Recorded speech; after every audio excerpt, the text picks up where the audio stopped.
Hello, first graders. I hope you are having a terrific Tuesday. Today's story is called Stargazing and Constellations. Our learning targets for today are to describe the appearance of stars, identify major constellations and important discoveries by astronomers, demonstrate an understanding of the word ancient, and the phrase hit the nail on the head. We are going to be able to create a model of a constellation, and you are going to record your observations of constellations in your astronomy journals. Our key vocabulary for today are advances, ancient, celestial bodies, constellations, and myths. Advances is a noun, and advances means progress, which just means you're getting better at something, okay? With advances in medicine, babies get shots to protect them from many terrible diseases.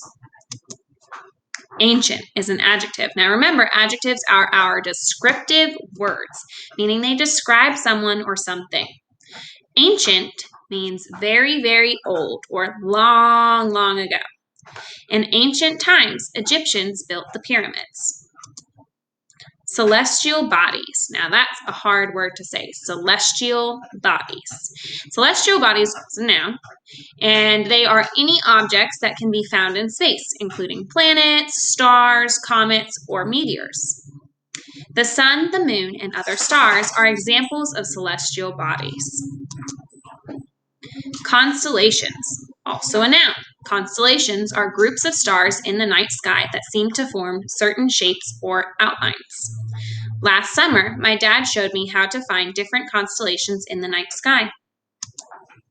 Myths, another noun. Myths are stories from ancient times that explain events or things in nature. In ancient times, some people told myths about a sun god who ruled over the world. So, whose job is it to study the stars? Astronomers, right? And astronomers, using observatories and telescopes, have learned that many of the things we might believe when we look at the stars are not actually true.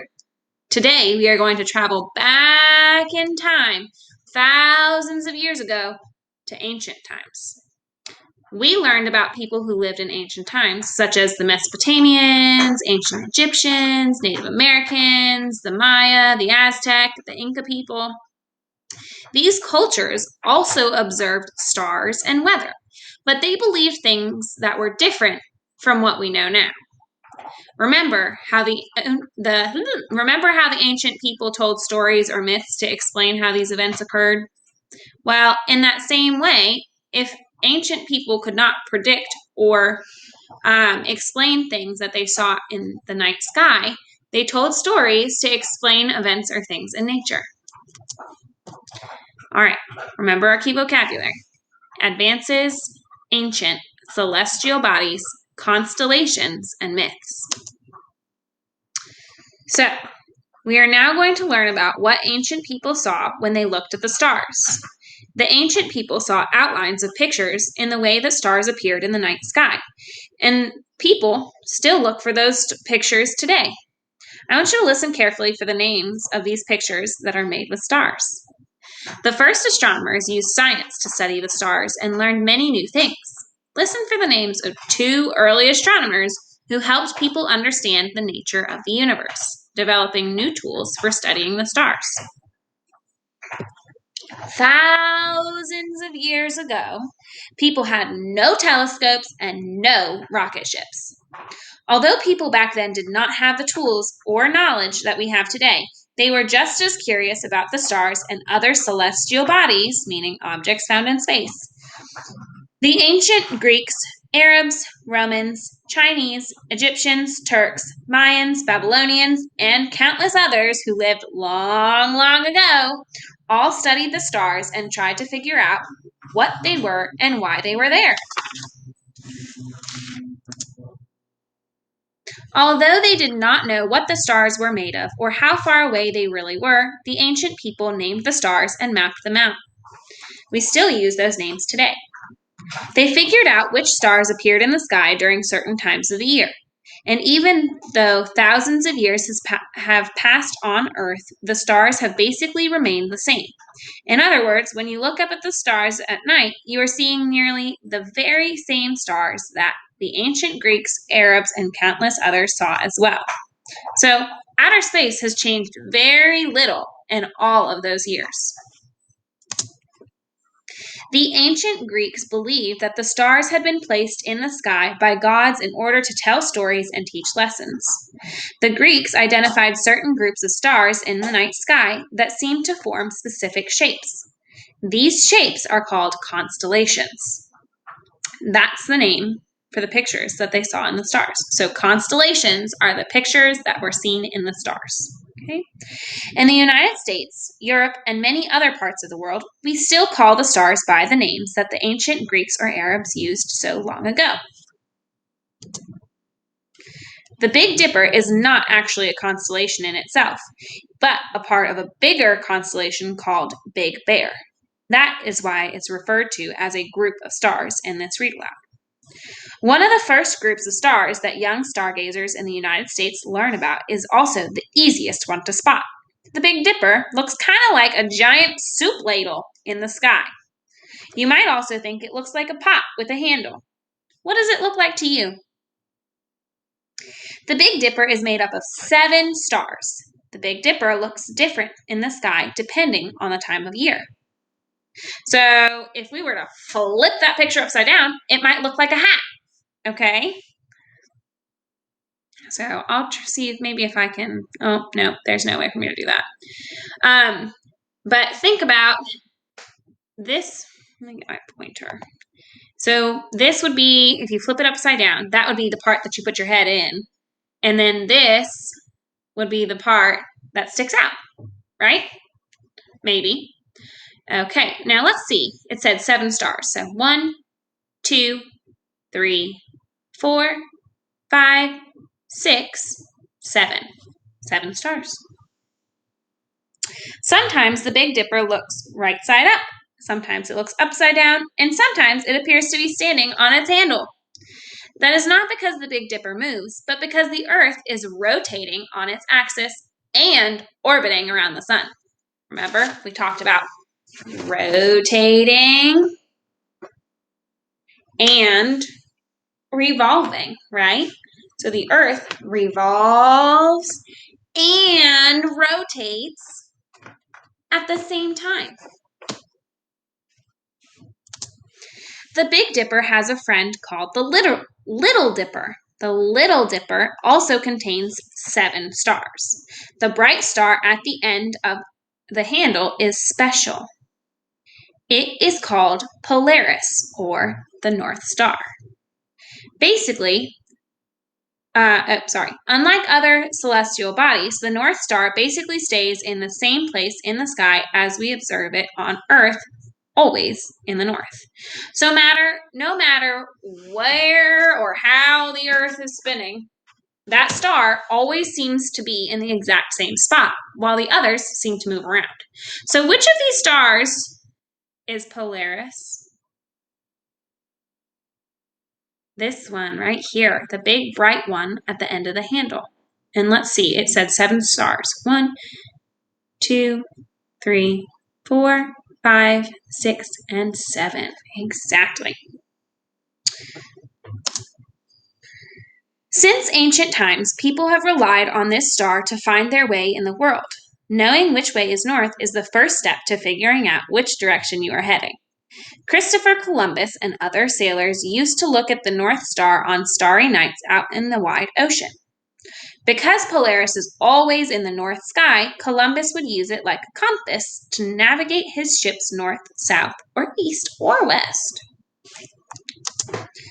This picture shows one of the most famous constellations of all, Orion. Orion is the story. We're going to read a little story about it. But this is the one called Orion. Okay? Ancient Greeks told stories or myths about Orion, a famous hunter. Myths are stories from ancient times that explain events or things in nature. Okay? The constellation Orion is known all over the world. The constellation itself contains 8 main stars. Orion's belt, made up of 3 stars in a row across his body, is the easiest to spot. As you can see, it takes a little imagination to look at these stars to see a hunter. The single star on the upper left is imagined to be the beginning of a raised arm, which is holding a club or a sword, with his other arm imagined to be extended from a single star, holds a shield. So, this is supposed to be like his body, right? There's his belt. This is supposed to be his arm, and he's supposed to be holding like a club or a sword. A club is kind of like a bat. This is his other arm, and this is supposed to be his shield. Okay? You kind of have to use your imagination, like it said.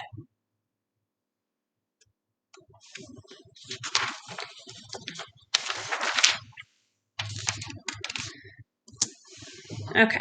According to one myth, Orion bragged he was such a good hunter that he could kill all the animals on Earth. The gods decided to punish him by creating Scorpio, a giant scorpion that Orion could not defeat. Not far from the Orion constellation is Taurus, which shows the head and horns of a mighty bull. It is often said that the hunter Orion is fighting the bull Taurus. So according to the myths, Orion has a tough time up there. He's being chased by a giant scorpion at the same time that he is fighting a giant bull. So this is supposed to be, this is Taurus, so that's supposed to be the bull, okay? Those are his horns. And then there's Orion, okay? Fortunately, Orion has a couple of friends, his 2 loyal hunting dogs, Canis Major and Canis Minor. These are Latin words. Canis means dog, Major means big, and Minor means small. So if Canis means dog and Major means big, what does Canis Major mean? Big dog. And if Canis means dog and Minor means small, what does Canis Minor mean? That's a tongue twister. What does Canis Minor mean? Small dog. So here is Orion. Here's the bull. This is Canis Minor, so this is little dog. And this is Canis Major, big dog. Okay?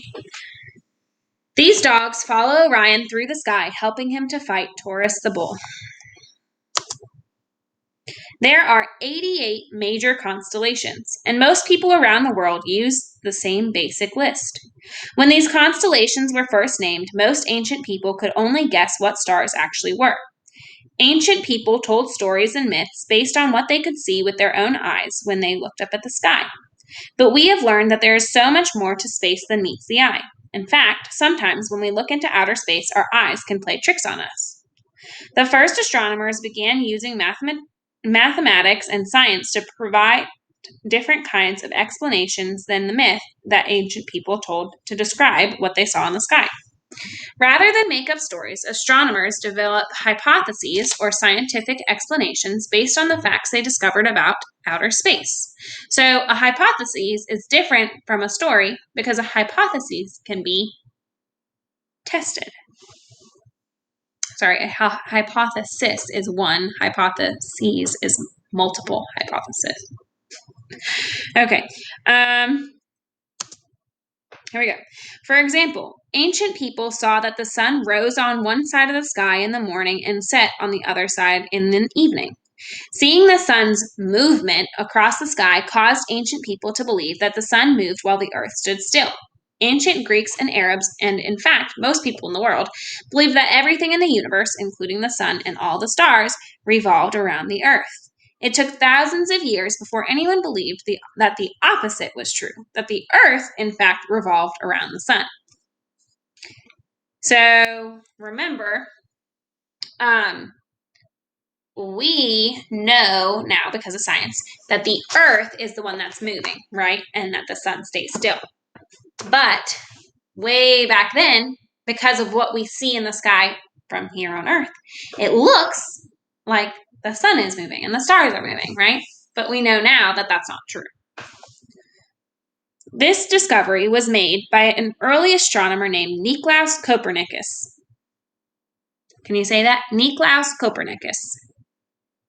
Copernicus was the first to use science to explain that Earth actually revolves around the sun. Unfortunately, hardly no one believed him at the time. That was about 500 years ago. So 500 years ago, they didn't really believe him. They were kind of like, yeah, okay, bud. Another astronomer named Galileo came after Copernicus, and he believed that what Copernicus said about the Earth revolving around the sun. He invented telescopes that helped astronomers prove that Copernicus's theory was true. What's a telescope again? It's a tool to help us see the stuff that's in space, right? It magnifies it, or it makes it look bigger. Although Galileo did not invent the first telescope, he did invent very powerful telescopes that helped him and other astronomers make many important discoveries about space.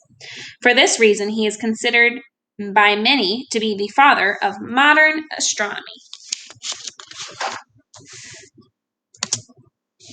Since the time of these early astronomers, people have gained an incredible amount of knowledge about the stars and universe and now use tools like telescopes to expand the knowledge each day.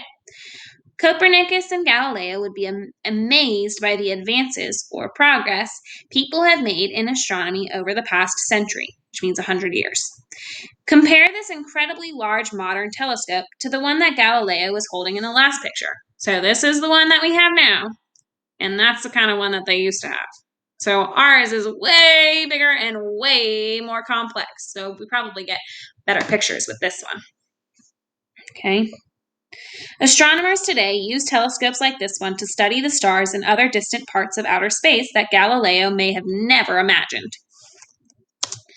Yet, even as we have gained new knowledge of outer space, our understanding of the stars is still built upon the stories and knowledge passed on by other people for thousands of years. Next time you find a constellation in the sky, you will know that other stargazers have been studying and telling stories about that same group of stars for thousands and thousands of years. Isn't that pretty cool? That people who lived thousands and thousands and thousands of years ago saw the same thing in the sky that we do? I think that's awesome. Okay, let's do some comprehension questions and our word work. So, the ancient Greeks believed that gods put certain groups of stars together in the sky in order to make pictures that would tell stories and teach lessons. What are those pictures called? Starts with a C. Constellations. Okay. So, which constellation is this? That is the Big Dipper. Okay. What about this one? Look at those three that make up a belt. This is Orion. And do you remember the name of the bull that was chasing him? Taurus. And then who are these? These were his friends. Canis Minor and Canis Major, right? And then who's this? This is the one that's chasing Orion. Scorpio, right? So, now talking back about the Big Dipper.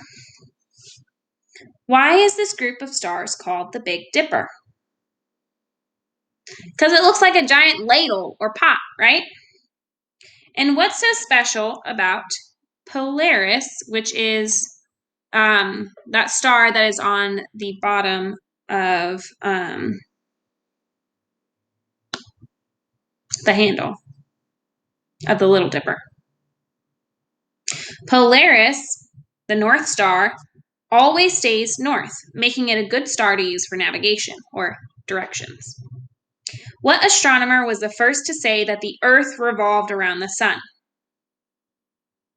Copernicus, but Galileo helped prove that he was right. Okay. We also learned about another important astronomer, Galileo. What invention did he improve upon that helped astronomers make new discoveries? Telescopes. In the read aloud you heard, the ancient Greeks, Arabs, Romans, Chinese, Egyptians, Turks, Mayans, Babylonians, and countless others all studied the stars. Say the word ancient with me. Ancient. Can you say it in a whisper voice? Ancient. Can you say it in a mouse voice? Ancient. Can you say it like you are ancient? Ancient. Ancient is something very, very old or from a very, very long time ago, okay? You may remember we studied ancient Egypt and Mesopotamia, two ancient civilizations from thousands of years ago. So the opposite of ancient, so remember ancient is really, really old. The opposite of ancient is modern, which means new, okay? I'm going to give you some sentences, okay? If it is something that is ancient, you're going to say that is ancient. If it is something that is modern or new, you're going to say that is modern, okay? When people want to talk to someone who lives far away, they call them on a phone or write an email. That is modern, okay? They did not used to have that. That's not super old, okay? Barley was used to trade in Mesopotamia. That is ancient. People keep food fresh in a refrigerator or a freezer. That's modern. People told stories about a hunter named Orion to explain a set of stars in the sky. That's ancient. A person can choose to take recycling to a recycling bin. That's modern. People use cars, trains, and airplanes to get from one place to another. That's modern. All right, guys. So, did we describe the appearance of stars? Yes. We identified major constellations and important discoveries by astronomers. We demonstrated an understanding of the word ancient, and there's going to be another video on the phrase hit the nail on the head.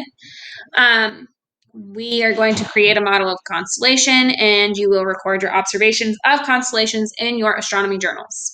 All right, guys, have a terrific Tuesday.